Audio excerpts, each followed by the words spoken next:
Hi everyone, Jennifer Blevins-Smith with Integral Clinic Solutions, and you're watching my YouTube channel, Navigating the Business of Medicine.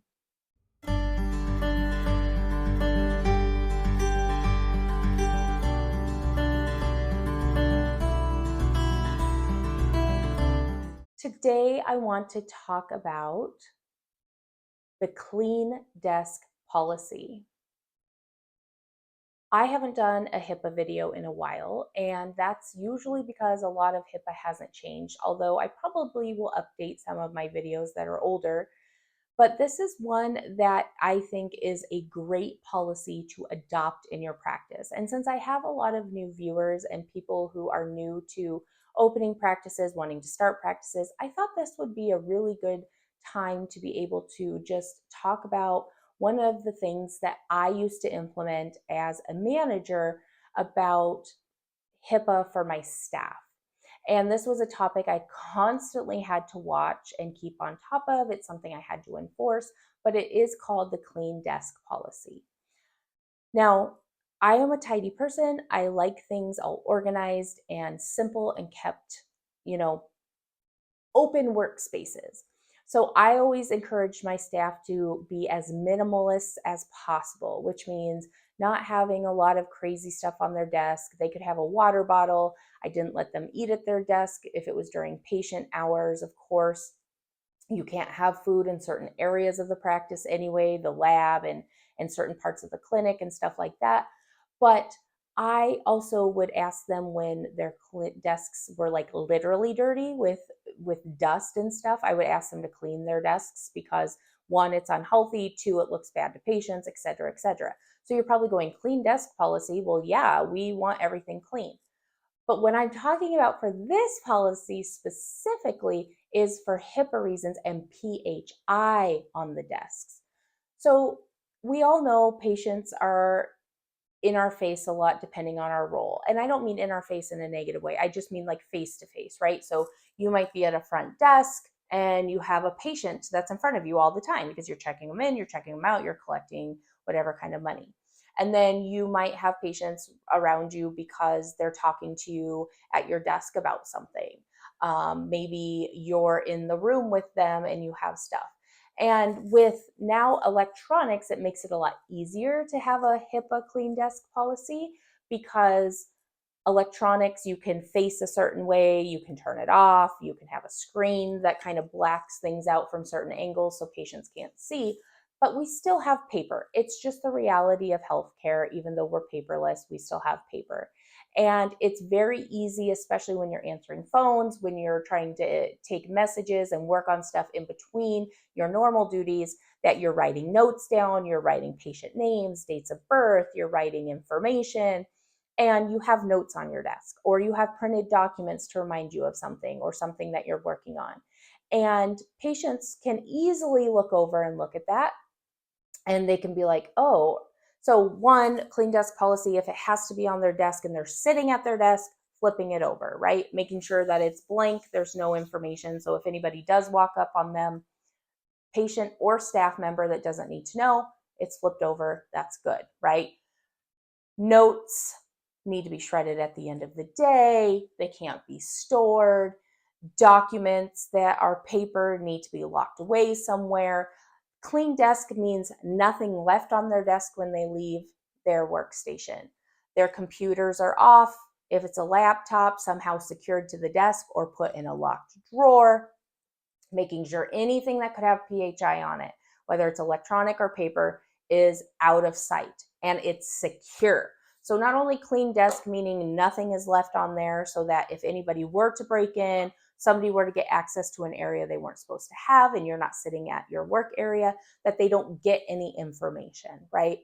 And it's making sure that it's secure. So if you have to resume something the next day or the next time you work, that it's been locked somewhere that nobody can have access to but you, so that you can then pull it out and resume.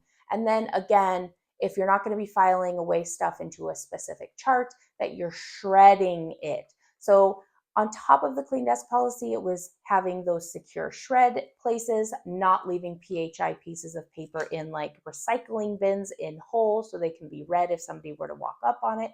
So clean desk policy is very broad. It's very specific as far as what needs to be done, but it's a lot of broad areas. It's not just your desk, it's your computer, it's your desk, it's your garbages, it's your recycling canisters, it's your shredder, it's making sure things are locked, that everything is being followed HIPAA compliance wise.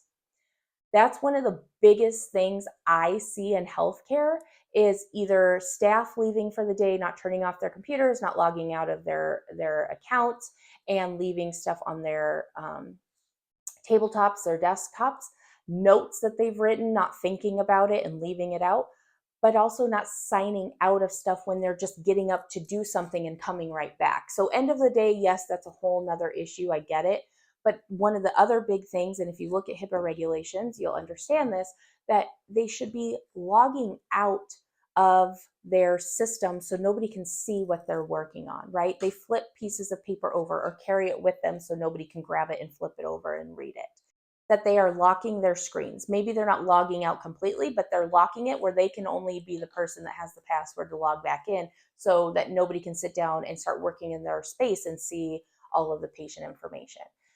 This is the stuff that staff get busy doing what they do every day, which is great, but they're not thinking about it. So it takes an administrator, a manager, reminders regularly in meetings to walk up behind them and be like, hey, you didn't lock your computer when you walked away for 10 minutes or you went on break. Or, hey, you left for the day and you left all this stuff on your desktop or your actual desktop, not the computer desktop, of PHI stuff, dates of birth, names, and they'll be like, oh my gosh, I totally forgot. Or, hey, your desk looked great, but your recycling bin had all these things you were going to shred and you forgot, and it had PHI on them. Oh, I totally forgot. Yeah, no, that can't happen. So not only does it take a policy, regular reminders, discussions, but it takes someone also following up in real time to go to those people individually and say, hey, you didn't do this, I need you to start doing this. Or, hey, I noticed that you did this, good job, please keep it up. Or, hey, can you remind your coworker that's sitting next to you if they go to get up, say, hey, did you lock your computer, just to help them get in the habit. Be a team about it, don't be a jerk about it, but at the same time, if you're administrator manager, these are huge violations if you were to have something happen. And these are very simple steps to follow, simple policies to put into place.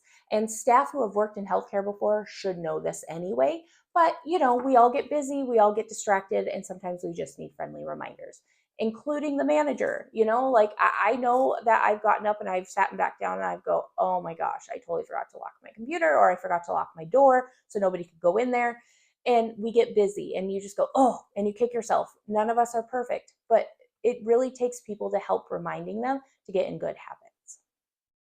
Again, clean desk policy, yes, physically clean, dust-free, clutter-free, but this really goes back to PHI, making sure that anything that has PHI on it is flipped over so it can't be seen while it's sitting there, that it's put away securely or shredded when it's done with or still being worked on but needs to be brought back out, it's put away securely, and your computers are locked, they're signed out of at the end of the day, they're put away securely if they can't be, like tied down to something. All of those things that we have to follow for HIPAA regulations and requirements. If you're not familiar with the HIPAA privacy and security, I encourage you to do so quickly because it's a very big aspect of healthcare.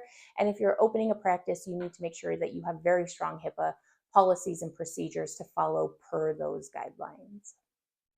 If you have any questions, again, please leave that in the comments below. Smash the thumbs up button if today's video was helpful, and subscribe to my channel if you haven't already. Please share my video with anybody whom you feel would benefit. I appreciate your time. We'll see you next time.